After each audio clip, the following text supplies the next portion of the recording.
someone like Richie, he's chef de cuisine of a restaurant, right? Yes, he was sous chef. He was sous chef. Sous chef, yes. Of a Lucknow Park, which is 1-star Michelin. which is 1-star Michelin. Yeah. And so the scholarship, you have to apply. Yes. Every year there's a time, Sure. there's an application process. Yes. You make the application. Yes.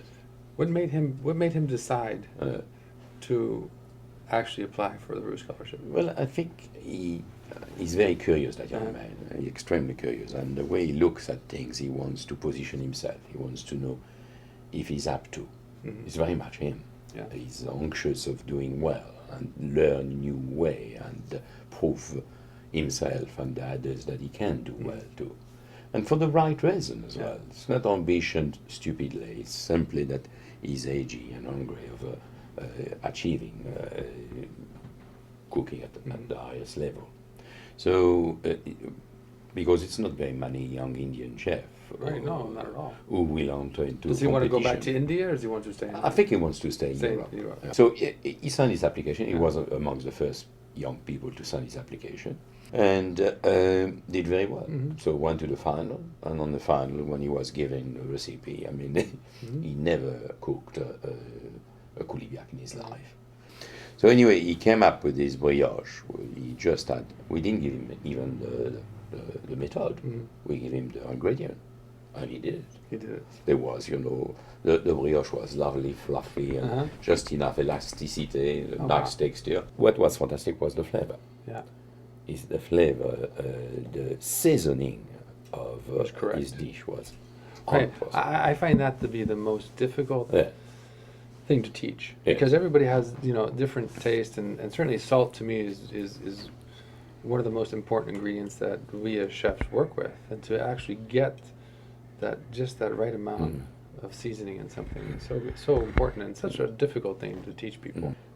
But their chefs, Richie's chef had to buy into it as well. Yes. Because definitely. he's gone. I mean, Yes. his sous chef's gone for 3 months. Yeah, 3 months Plus the time plus of the the time competition. for the competition. Absolutely. So I mean, it's a Commendable. big commitment. At the same token, that brings some notoriety to the restaurant as well. I mean, here's a young sous chef who they can say has won, the Roux scholarship. No, so it's a good thing for everybody. It's good for everybody. Yeah. Because it's a fantastic recognition. The press in his, not only in his neck of the wood, but in UK will report that on the stage of the cook-off, on the stage of the final, on the winning prize, when he returned and when he is here now.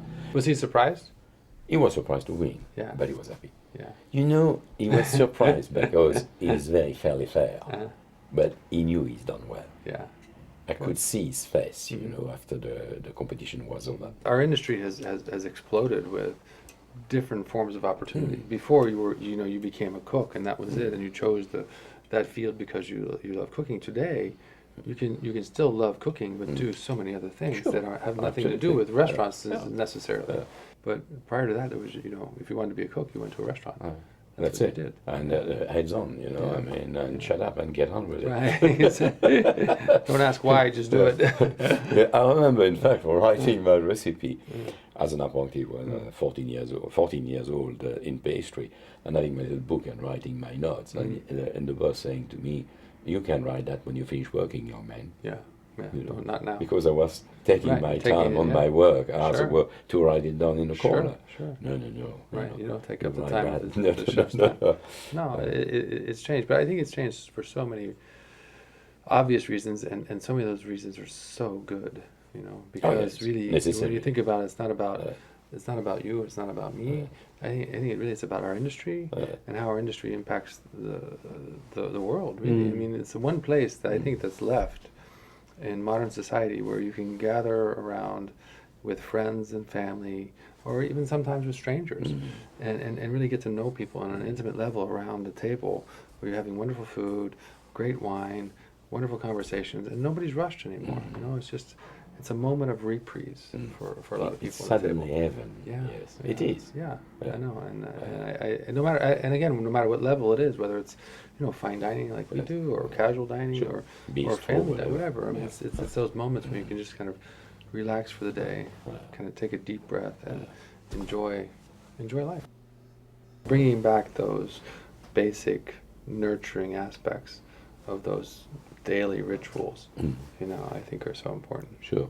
Because I think really rituals are really, when you think about that, as chefs and cooks, rituals play such an important part of what we do. The rituals of the processing of, just, turning a carrot. I mean, those things are, they bring such comfort, and stability to my life, because it's something that I feel over and over again.